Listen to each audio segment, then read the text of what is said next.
భార్య: ఏవండి, నేను ప్రెగ్నెంట్ అండి. భర్త: ఎంత మంచి మాట చెప్పావు బంగారం. భార్య: మీరు ఎంత మంచివారండి. భర్త: ఎందుకే? భార్య: ఇదే మాట పెళ్ళి కాకముందు చెప్తే మా అమ్మ నాన్న పిచ్చి కొట్టుడు కొట్టారండి.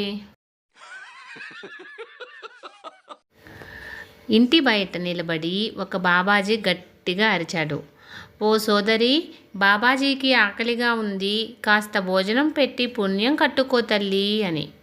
ఇంట్లో నుండి ఒక పురుష కంఠం రీసౌండ్లో ఇలా వినిపించింది: మీ సోదరి బ్యూటీ పార్లర్కి వెళ్ళి ఇంకా తిరిగి రాలేదు. ఇంట్లో మీ బావకి కూడా కాలుతోంది. కాయో పండో జోలీలో ఉంటే అక్కడ పెట్టేసి బయలుదేరి బామ్మద్ది. ఒకరోజు కానిస్టేబుల్ ఒక అతన్ని తీసుకొని వచ్చి: సార్, ఒకరికి తెలియకుండా ఒకరిని ఎఫ్బీలో ట్రాప్ చేసి పెళ్లి చేసుకున్నాడు. చీటింగ్ కేసు పెట్టి వీరికి ఉరిశిక్ష వేయించండి సార్ అని ఎస్ఐ గారితో చెప్పాడు. ఎస్ఐ గారు: ఆల్రెడీ వాడు 2 ఉరితాలు తగిలించుకున్నాడు కదా, వాడి పాపాను వాడు పోతాడు.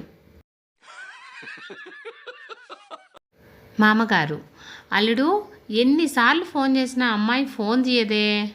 అల్లుడు: మీ అమ్మాయి ఆన్లైన్లో బిజీ, వాట్సాప్లో హాయ్ అని పెట్టండి, రిప్లై ఇస్తుంది. తండ్రి వాట్సాప్లో హాయ్ అని మెసేజ్ పెట్టాడు. అమ్మాయి వాట్సాప్ మెసేజ్ చూసుకొని హాయ్ నాన్న, ఎలా ఉన్నారు చెప్పండి అని మెసేజ్ పెట్టింది. డాక్టర్: హలో రవి, ఎలా ఉన్నారు? మద్యం తాగడం మానేశారా?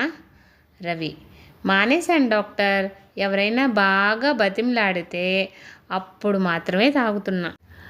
Doctor: very good. మీతో వచ్చిన ఈయన ఎవరు, మీ ఫ్రెండా? రవి: లేదండి, రోజు నన్ను బతిమలాడడానికి మనిషిని పెట్టుకున్నాను. ఫ్రెండ్స్, ఇలాంటి మరిన్ని వీడియోస్ కోసం సన్ పాజిటివ్ థాట్స్ ఛానల్ను సబ్స్క్రైబ్ చేసుకొని సపోర్ట్ చేయండి.